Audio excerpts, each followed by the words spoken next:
Scrapbooking.com magazine presents the following ATC feature article from the August 2012 issue.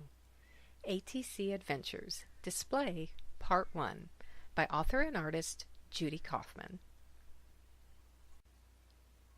Now what?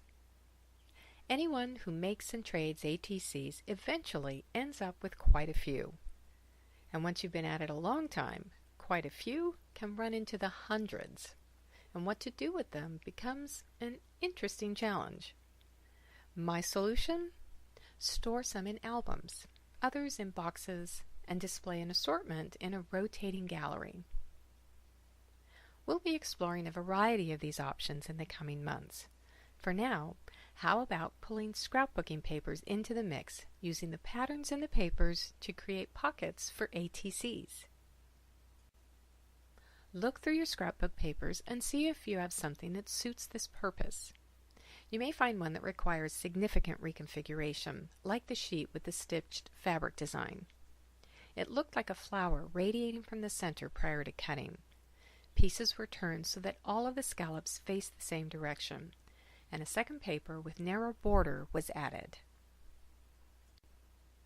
Striped papers, or those with grid patterns, work very well, as do papers with regular repeats or shapes that can be easily cut into separate segments. Think of it as if you were creating a stadium with staggered rows of seats that allow everyone to see the game.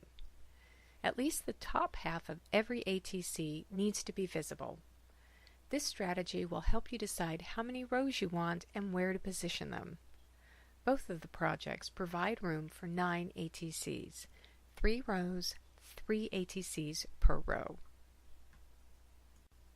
Use tracing paper, a pencil, and pieces of cardstock cut to 2.5 by 3.5 inches to help pre-plan your design. Carpenters often say it's wise to measure twice and cut once, and it's true for this project as well. Use a craft knife and cutting mat rather than scissors for cutting the pocket tops within patterned papers. Scissors really don't work. Scissors or a craft knife work fine for cutting around full shapes, like the shells forming the border at the bottom of the seashell project.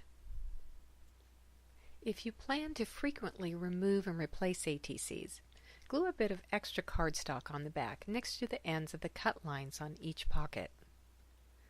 Once you've created your ATC pocket page, you can back it with foam board and hang it on a wall or add an easel to the back, or display the page in a shadow box.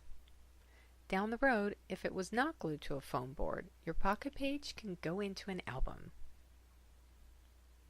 Here's a little design strategy. There are visual anchors on both of these projects. A row of large shells on one page and a narrow border band on the other. With many ATCs and a lot going on in the patterns and pockets, having this anchor will be an important part of your design. If you prefer a more serene pocket page, use muted patterns and a tone-on-tone palette, or you can create pockets from solid colored cardstock. To find the products featured in this article and shown in these projects, check with your local scrapbook retailer. Browse our premier retail stores for coupons to a store near you. We hope you enjoyed this article from Scrapbooking.com magazine.